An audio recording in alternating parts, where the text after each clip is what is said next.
BJP నేతలపై తెలంగాణ మంత్రి కొండ సురేఖ ఆగ్రహం వ్యక్తం చేశారు. బీజేపీ వాళ్ళు మీటింగ్ పెట్టి జై శ్రీరామ్ అనడం తప్ప తెలంగాణకు చేసింది ఏమీ లేదన్నారు. బీజేపీ వాళ్ళు ఇక వాళ్ళు ఏమైనా మీటింగులు పెట్టుడు జై శ్రీరామ్ అనుడు, మీటింగులు పెట్టుడు జై శ్రీరామ్ అనుడు.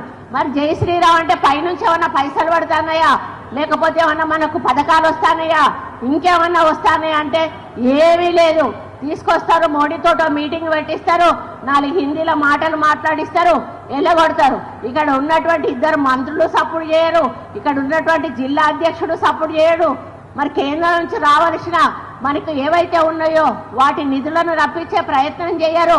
మరి మనకు అన్యాయం జరుగుతున్నా కూడా నోరు పూసుకొని కూర్చుంటారు. ఈరోజు గోదావరి పుష్కరాలు జరుగుతూ ఉన్నాయి. పక్క రాష్ట్రానికి కోట్ల రూపాయలు మరి నిధులు విడుదల చేశారు. మన తెలంగాణకు ₹1 కూడా విడుదల చేయలేదు. ఇక వాళ్ళు ఏమైనా మీటింగులు పెట్టుడు జై శ్రీరామ్ అనుడు, మీటింగులు పెట్టుడు జై శ్రీరామ్ అనుడు. మరి జై శ్రీరామ్ అంటే పైనుంచి ఏమన్నా పైసలు పడుతున్నాయా, లేకపోతే ఏమన్నా మనకు పథకాలు వస్తానయా, ఇంకేమన్నా వస్తానయా అంటే ఏమీ లేదు. తీసుకొస్తారు, మోడీతోటో మీటింగ్ పెట్టిస్తారు, 4 హిందీలో మాటలు మాట్లాడిస్తారు, ఎల్లగొడతారు. ఇక్కడ ఉన్నటువంటి 2 మంత్రులు సపోర్ట్ చేయరు, ఇక్కడ ఉన్నటువంటి జిల్లా అధ్యక్షుడు సపోర్ట్ చేయడు. మరి కేంద్రం నుంచి రావాల్సిన మనకు ఏవైతే ఉన్నాయో వాటి నిధులను రప్పించే ప్రయత్నం చేయరు. మరి మనకు అన్యాయం జరుగుతున్నా కూడా నోరు పూసుకొని కూర్చుంటారు. ఈరోజు గోదావరి పుష్కరాలు జరుగుతూ ఉన్నాయి.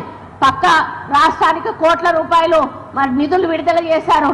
మన తెలంగాణకు ₹1 కూడా విడుదల చేయలేదు.